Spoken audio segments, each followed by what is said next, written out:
Hello साथियों, welcome है आप सभी का हमारे यूट्यूब चैनल पर। तो कैसे हो आप सब दोस्तों। आज की क्लास है हिंदी की, जिसमें आज हम स्टार्ट करेंगे complete Hindi topic wise practice. तो आप सभी लोग इस वीडियो को ज़्यादा से ज़्यादा लोगों तक शेयर कर दीजिएगा। आज हमारी ये पहली क्लास होगी हिंदी की, जिसमें पहला टॉपिक है वर्णमाला का। आज हम वर्णमाला के जो भी इंपॉर्टेंट क्वेश्चन होंगे उन सभी की प्रैक्टिस करने वाले हैं। तो आप लोग वीडियो को पूरा देखिएगा और देखिएगा कि आपकी तैयारी कितनी है, कितने प्रश्नों को आप सही कर पा रहे हो। आप अगर सुपर टेट की तैयारी कर रहे हो, यूपी टेट की, D triple S B, PRT, KVS या सी टेट, आप किसी भी टीचिंग एग्जाम की प्रिपरेशन कर रहे हो, तो आप सब के लिए ये वीडियो बहुत ही ज़्यादा हेल्पफुल होने वाली है। हम यहाँ पर जितने भी हिंदी के टॉपिक हैं सभी टॉपिक का क्वेश्चन प्रैक्टिस करवाएंगे। तो आप सभी को ये जो क्लास है ये रोज़ाना मिलती रहेगी। तो आप लोग इस चैनल को भी सब्सक्राइब कर लीजिए और वीडियो को पूरा देखिएगा और लोगों तक शेयर भी कीजिएगा। तो चलिए क्लास को स्टार्ट करते हैं। देखेंगे आज हमारा जो टॉपिक है वर्णमाला का, इसमें पहला प्रश्न क्या है। आज हमारा पहला प्रश्न होगा कि भाषा की सबसे छोटी इकाई कौन सी है। क्या शब्द है, व्यंजन है, स्वर है या फिर वर्ड है। तो भाषा की सबसे छोटी इकाई क्या होती है आपको बताना है। तो इसका आंसर क्या हो जाएगा, वर्ड हो जाएगा। भाषा की सबसे छोटी इकाई अगर पूछे तो आपको आंसर करना है वर्ड। यहाँ पर ऑप्शन नंबर डी बिल्कुल सही हो जाएगा। अगला क्वेश्चन है हिंदी वर्णमाला में वर्ड कितने हैं। आप पूछा है कि हिंदी वर्णमाला जो है उसमें वर्डों की कुल संख्या कितनी है। क्या 50 है, 52 है, 54 है या फिर 55 है। तो हिंदी वर्णमाला में कुल वर्णों की संख्या 52 होती है। अब किस प्रकार से होती है, तो हमारे जो स्पर्श व्यंजन होते हैं, का वर्ग, चा वर्ग, टा वर्ग, ता वर्ग और पा वर्ग, इन सभी वर्गों में जितने व्यंजन होते हैं वो 25 होते हैं, जिन्हें हम स्पर्श व्यंजन कहते हैं। और साथ में 4 अंतःस्थ व्यंजन होते हैं, ऊष्म व्यंजन 4 होते हैं, संयुक्त व्यंजन भी 4 होते हैं और द्विगुण व्यंजन 4 होते हैं। साथ में आयोग वाह मिला दिया जाए और 11 स्वरों को अगर जोड़ दिया जाए तो इन सभी को मिला करके हमारे हिंदी वर्णमाला में 52 वर्ड हो जाते हैं। तो इस तरीके से आपको आंसर करना है। बी हमारा बिल्कुल राइट हो जाएगा, ऑप्शन बी। अगला क्वेश्चन है भाषा की सबसे छोटी इकाई कौन सी है। देखिए फिर वही क्वेश्चन रिपीट हो गया है, तो इसका आंसर आप सभी कर पाएंगे। इसका आंसर हो जाएगा भाषा की सबसे छोटी इकाई क्या है, वर्ड है। तो ऑप्शन नंबर सी बिल्कुल राइट हो जाएगा। इस क्वेश्चन में आपको बिल्कुल भी प्रॉब्लम नहीं होनी चाहिए। अगला क्वेश्चन है व्यंजन और स्वर के संयुक्त रूप को क्या कहा जाता है। वर्ड कहा जाता है, ध्वनि कहा जाता है, अक्षर कहा जाता है या फिर वाक्य कहा जाता है। तो अगर व्यंजन और स्वर है, इसका संयुक्त रूप क्या कहलाता है। इसका संयुक्त रूप अक्षर कहलाता है। तो ऑप्शन नंबर सी हमारा बिल्कुल राइट हो जाएगा। क्या होगा, अक्षर हो जाएगा। अगला क्वेश्चन है कि हिंदी भाषा में कितने स्वर हैं। स्वरों की संख्या आपको बतानी है। देखिए पहले तो कुल वर्ड पूछ लिया, उसके बाद आपसे पूछ रहा है कि स्वर कितने हैं। तो आप बताइएगा कि हिंदी भाषा में कितने स्वर हैं, स्वर की संख्या क्या है। तो ऑप्शन नंबर आपको ऑप्शन दिया गया है 14 है, 11 है, 13 या 5। तो आपको बताना है। देखिए हिंदी भाषा में स्वर अगर कहा जाए तो 11 होते हैं। कौन कौन से, आ ई उ री ए आए ओ और आओ। इस तरीके से 11 स्वर होते हैं। ऑप्शन नंबर बी बिल्कुल करेक्ट हो जाएगा। अगला क्वेश्चन है हिंदी भाषा में कितने व्यंजन हैं। देखिए अब व्यंजनों की संख्या पूछ लिया, तो व्यंजन कितने हैं, 21 व्यंजन है, 33 व्यंजन है, 36 व्यंजन है या फिर 40 व्यंजन है। तो हिंदी भाषा में व्यंजनों की बात की जाए तो ये इनकी संख्या 33 होती है। किस प्रकार से, स्पर्श व्यंजन जो होते हैं वो 25 होते हैं और साथ में अंतःस्थ व्यंजन 4 या रा लावा और ऊष्म व्यंजन शा शा शा हा, इन सभी को मिला दिया जाए तो कितने हमारे व्यंजन हो जाएंगे, 33 व्यंजन हो जाएंगे। मूल व्यंजनों की संख्या 33 होती है। तो आंसर आपको बी करना है, यानी कि 33 व्यंजन होते हैं हिंदी भाषा में। मूल व्यंजनों की संख्या ये है, तो ये आपको ध्यान रखना है। आगे देखिएगा अगला प्रश्न है कि एक से अधिक वर्णों के मेल को क्या कहा जाता है। अक्षर कहा जाता है, स्वर कहा जाता है, व्यंजन या फिर अनुस्वार कहा जाता है। तो एक से अधिक वर्णों के मेल को हम क्या कहते हैं, अक्षर कहते हैं। जिस प्रकार से आपने आगे एक प्रश्न था, आपने देखा था कि स्वर, व्यंजन और स्वर के संयुक्त रूप को क्या कहते हैं। तो यहाँ पर हमारा आंसर हो गया था अक्षर होता है। तो इसी प्रकार से यहाँ पर आपको दिया गया है कि एक से अधिक वर्णों के मेल को क्या कहते हैं। तो एक से अधिक वर्णों के मेल को अक्षर कहा जाता है या संयुक्त रूप को अक्षर कहा जाता है। तो ऑप्शन नंबर ए बिल्कुल राइट हो जाएगा। अगला क्वेश्चन है हिंदी में ध्वनियाँ कितने प्रकार की होती हैं। 2, 4, 6 या फिर 8। तो हिंदी भाषा में ध्वनियाँ अगर पूछे तो आपको आंसर करना है 2। कौन कौन सी? एक स्वर और एक व्यंजन। तो ये आपका आंसर हो जाएगा। या फिर हिंदी में वर्ड कितने प्रकार के होते हैं तो आपको तो भी 2 बताना है, एक स्वर और एक व्यंजन। तो इस प्रकार से आंसर हमारा क्या हो जाएगा? ऑप्शन नंबर ए बिल्कुल करेक्ट हो जाएगा।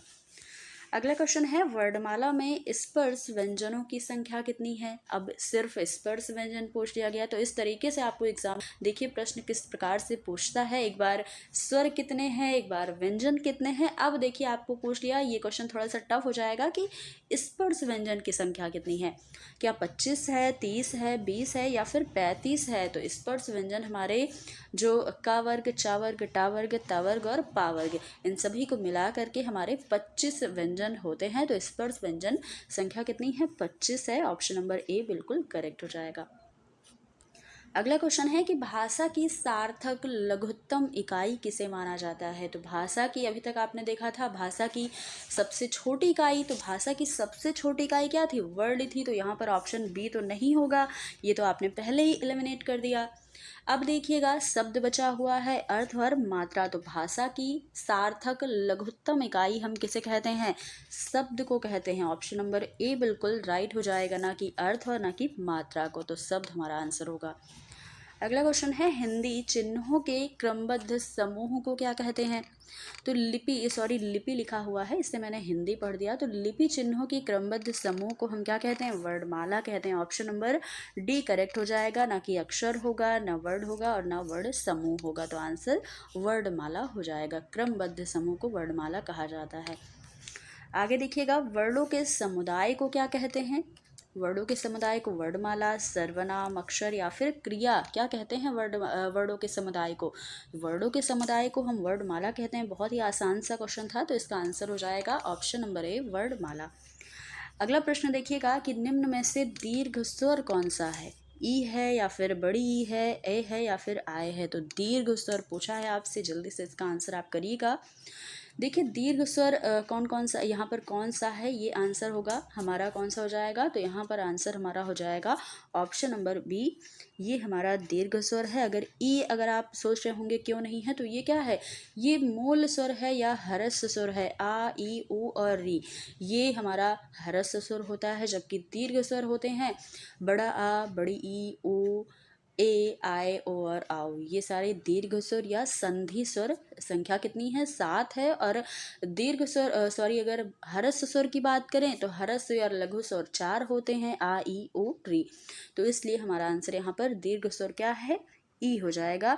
अब आप अगर ये सोच रहे हैं कि ए और आए क्यों नहीं है, तो ये क्या है? ये हमारा संयुक्त स्वर हो जाएगा या फिर विजातीय स्वर हो जाएगा। तो संयुक्त दीर्घ या विजातीय स्वर है। ये जो ए है ये आ और ई मिलकर के बना है।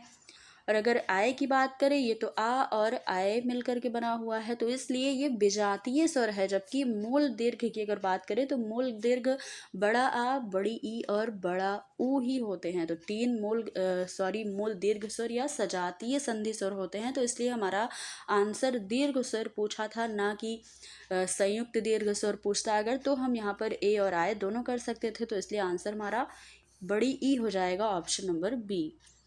अगला क्वेश्चन है निम्नलिखित में से कौन सा मूल दीर्घ स्वर नहीं है? देखिए अब क्या पूछा है, मूल दीर्घ कौन सा नहीं है। तो मूल दीर्घ कौन कौन से होते हैं? सजातीय स्वर, यानी कि बड़ा आ, बड़ी ई और बड़ा ओ।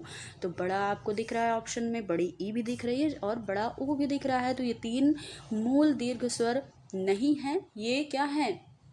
ये सजातीय स्वर हैं। यहाँ पर पूछा क्या है कि मूल दीर्घ स्वर नहीं, कौन सा नहीं है? तो ओ जो है ये नहीं है। जबकि आ, ई और उ मूल दीर्घ स्वर हैं। तो आंसर हमारा ऑप्शन नंबर डी हो जाएगा। ओ क्या है? ओ विजातीय स्वर है। ये आ और उ मिलकर के बना हुआ है। तो इसलिए ऑप्शन नंबर डी बिल्कुल करेक्ट है, ये संयुक्त दीर्घ स्वर है। अगला क्वेश्चन है हिंदी भाषा में हरस स्वरों की संख्या कितनी है? हरस स्वर कौन कौन से होते हैं? अभी मैंने आपको बताया था, ऑप्शन दिया गया है 11 है, 4, 7 और 2। हरस स्वर आ, ई, उ और री। तो इसे हम लघु स्वर भी कह सकते हैं या मूल स्वर भी कह सकते हैं। तो इनकी संख्या 4 होती है। ऑप्शन नंबर बी बिल्कुल सही हो जाएगा। अगला प्रश्न है निम्न में से दीर्घ स्वर कौन सा है? बताना है आपको कौन सा दीर्घ स्वर है। आ है, ओ है, ए है या फिर आए है? तो इसका आंसर जल्दी से आपको करना है। देखिए यहाँ पर दीर्घ स्वर, सिर्फ दीर्घ स्वर पूछा है, ना कि संयुक्त दीर्घ या फिर मूल दीर्घ। तो इस तरीके से अगर सिर्फ दीर्घ स्वर पूछ ले तो हमें समझ लेना है कि ये मूल दीर्घ स्वर यानी कि सजातीय स्वर पूछ रहा है। तो हमें आंसर क्या करना है? ऑप्शन नंबर ए हमारा आंसर हो जाएगा। ये आ और आ से मिलकर के बड़ा आ बना है, इसलिए इसे हम दीर्घ स्वर मानेंगे। जबकि ए, आए और ओ क्या है? विजातीय स्वर है। ये कैसे बना है? आ और ई मिलकर के आए बना है, आ और ऊ मिलकर के ओ बना है, और जबकि आ और ओ मिलकर के आओ, यहाँ पर सॉरी, आ और ए मिलकर के आए बना है। तो इसलिए ये क्या है? ये अलग अलग स्वर मिल करके इन स्वरों का निर्माण करते हैं। इसलिए अगर हम आंसर देखें तो हमारा ऑप्शन नंबर ए हो जाएगा। अगला क्वेश्चन है प्लुत स्वर कौन कौन सा है? तो प्लुत स्वर अगर आपको पता होगा तो मात्रा के आधार पर अगर हम स्वरों के भेद तो 3 होते हैं, ह्रस्व, दीर्घ और प्लुत। तो ह्रस्व, दीर्घ और प्लुत में से आपसे पूछा है कि प्लुत कौन से हैं। अगर ह्रस्व की बात करें तो ये एक मात्रिक स्वर होते हैं, दीर्घ की बात करें तो द्विमात्रिक होते हैं, और प्लुत क्या होते हैं? तो त्रिमात्रिक स्वर कहलाते हैं। तो प्लुत जो है इसे हम किसी को बुलाने के लिए यूज़ करते हैं। जैसे अगर हम कहें कि राम को बुलाना है तो कहेंगे राम, या फिर अगर ओम कहना है तो कहेंगे ओम। थोड़ा सा समय लेते हैं, यानी कि 3 मात्रा का समय लगता है इनके उच्चारण में। तो आंसर क्या हो जाएगा? ओम हमारा आंसर हो जाएगा, ऑप्शन नंबर ए। जबकि ये वाला ओम, ओम और ओम ये वर्तनी ही गलत है। ओम की वर्तनी ऑप्शन नंबर ए में जो दिया है यही होगा। तो प्लुत स्वर यही हो जाएगा, जिसमें आप यहाँ पर एक जो मात्रा दिख रहा है 3 मात्रा का लगा भी हुआ 3 मात्रा, तो इसलिए हमारा ये आंसर हो जाएगा। प्लुत स्वर में ये त्रिमात्रिक स्वर होता है और 3 मात्रा का समय लगता है इसके उच्चारण में। अगला क्वेश्चन है कि हिंदी स्वरों का वर्गीकरण जब जीभ के भाग के आधार पर किया जाता है तो निम्नलिखित में से कौन सा भेद इसके अंतर्गत नहीं आता है? आपको बताना है कि जीभ के भाग के आधार पर अगर स्वरों का वर्गीकरण किया जाए तो कौन सा है इसके अंतर्गत नहीं आएगा, जो ऑप्शन में दिया गया है। तो जीभ के भाग के आधार पर 3 प्रकार के यहाँ पर स्वर होते हैं। एक होता है अग्र स्वर, मध्य स्वर और पश्च स्वर। यहाँ पर पूछा क्या है कि कौन सा इसके अंतर्गत नहीं आएगा, तो यहाँ पर सीधी सी बात है विवृत स्वर यहाँ पर नहीं आएगा। तो ऑप्शन नंबर डी बिल्कुल करेक्ट हो जाएगा। आगे देखेंगे, अगला क्वेश्चन है मध्य स्वर कौन सा है? ऊ है मध्य स्वर, ऊ को कहते हैं, ई को कहते हैं, बड़ी को कहते हैं, या फिर आ को कहते हैं। मध्य स्वर हमारा आ होता है। जबकि अगर अग्र स्वर की बात करें तो अग्र स्वर हमारा ई, री, ए और आए, ये 5 अग्र स्वर होते हैं। मध्य स्वर में सिर्फ आ आता है, बाकी बचे जितने भी स्वर हैं वो सारे क्या हैं? पश्च स्वर के अंतर्गत आएंगे। तो मध्य पूछा है तो हमारा आंसर ऑप्शन नंबर डी हो जाएगा। अगला प्रश्न है भाषा विज्ञान की दृष्टि से ऊ किस प्रकार का स्वर है? तो ऊ क्या है? मैंने आपको अभी बताया था कि अग्र भाग का जो स्वर है वो ई, ए, आए और री होता है। तो अग्र तो होगा नहीं, तो अग्र वाला आपका जो आंसर है, ऑप्शन जो दिया गया है अग्र वाला, वो ऐसे ही आपका ऑप्शन कट जाएगा। अब बचा पश्च वाला, तो ये तो कंफर्म हो गया कि ऊ क्या है? पश्च स्वर है। लेकिन पश्च 2 बार दिया गया। अब एक में पश्च विवृत दिया गया है, एक में पश्च समृद्ध दिया गया है। तो आप इसमें कंफ्यूज हो जाएंगे कि पश्च विवृत होगा या पश्च समृद्ध होगा। तो ऊ जो है ये पश्च स्वर तो है ही, साथ में क्या है? साथ में समृद्ध भी है। समृद्ध में कौन कौन से स्वर आते हैं? तो समृद्ध में ई, री और ऊ आते हैं। तो ये 5 समृद्ध स्वर होते हैं, जिसमें एक ऊ भी है। तो ऊ क्या हो गया? पश्च भी हो गया और समृद्ध भी हो गया। इस प्रकार से हमारा आंसर नंबर जो है ऑप्शन नंबर डी बिल्कुल करेक्ट हो जाएगा। अगला क्वेश्चन है निम्नलिखित में से कौन सा स्वर समृद्ध है? समृद्ध पूछा है। समृद्ध मैंने अभी आपको बताया कि 5 होते हैं, ई, री, ऊ और ऊ। तो 5 समृद्ध होते हैं। तो इनमें से आपको दिख रहा है ऑप्शन नंबर सी जो है ये ई लिखा हुआ है, यानी कि समृद्ध है। ऑप्शन नंबर सी बिल्कुल करेक्ट आंसर हो जाएगा।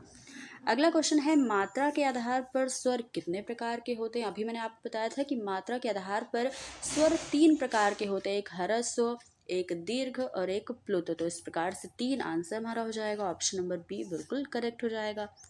अगला क्वेश्चन है वर्ण तालिका के अनुसार ह्रस्व, दीर्घ और प्लुत क्या है? स्वर है, व्यंजन है, मात्रा है कि विसर्ग है? अब आपको लग रहा होगा कि मात्रा के आधार पर हमने स्वरों का अगर वर्गीकरण किया था तो 3 थे यहाँ पर, ह्रस्व, दीर्घ और प्लुत। तो इस प्रकार से आपको लग रहा होगा कि मात्रा हमारा आंसर हो जाएगा, लेकिन ये गलत हो जाएगा। अगर आप ये सोच रहे हैं तो ह्रस्व, दीर्घ और प्लुत क्या है, सबसे पहले ये स्वर है, तो इसलिए हमारा आंसर क्या होगा, ऑप्शन नंबर ए स्वर आंसर हो जाएगा।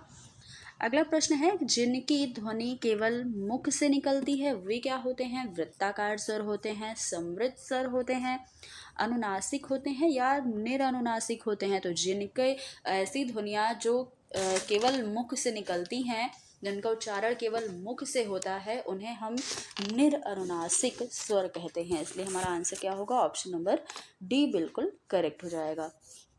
तो यहाँ से आपको ध्यान रखना है। आगे देखेंगे, अगला प्रश्न है कि ए और आय का उच्चारण स्थान क्या है। तो सबसे पहले ये देखिएगा कि ए और आय क्या है, विजातीय स्वर है या संधि स्वर है, जो कि दो वर्णों से मिलकर बना है। कौन कौन से दो वर्ण मिलकर बनाए गए हैं, तो आ और ई अगर मिला दिया जाए तो आई बन जाएगा, और आ और आय मिला दिया जाए तो आय बन जाएगा। तो इस प्रकार से दो वर्ण मिलकर बने हैं। तो आ का अगर देखा जाए तो क्या है उच्चारण स्थान, आ का उच्चारण स्थान हो जाएगा कंठ है। तो कंठ तो यहाँ भी दिया गया है और कंठ यहाँ भी है, तो ये आपको कंफ्यूज करेगा। अब देखिएगा, अगर ई का पूछा जाए तो ई का उच्चारण स्थान क्या है, तो ई का उच्चारण स्थान तालु होगा। तो आ और ई मिलकर के जब आई बना है तो क्या होगा, इसका उच्चारण स्थान कंठ और तालु दोनों हो जाएगा। तो ऑप्शन नंबर सी में दिया गया है कंठ और तालव्य, तो ऑप्शन नंबर सी बिल्कुल करेक्ट हो जाएगा।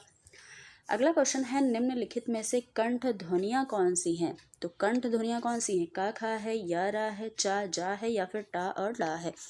कंठ ध्वनियाँ का वर्ग की जितने व्यंजन होते हैं, का खा गा घा अंगा, ये सारे कंठ ध्वनियाँ के अंतर्गत आती हैं। और साथ में आ और हा और विसर्ग, ये सारे कंठ ध्वनियाँ होती हैं। तो हमारा आंसर क्या होगा, का और खा, यानी कि ऑप्शन नंबर ए बिल्कुल राइट हो जाएगा। ये कंठ ध्वनियाँ हैं, इनका उच्चारण स्थान क्या है, कंठ है।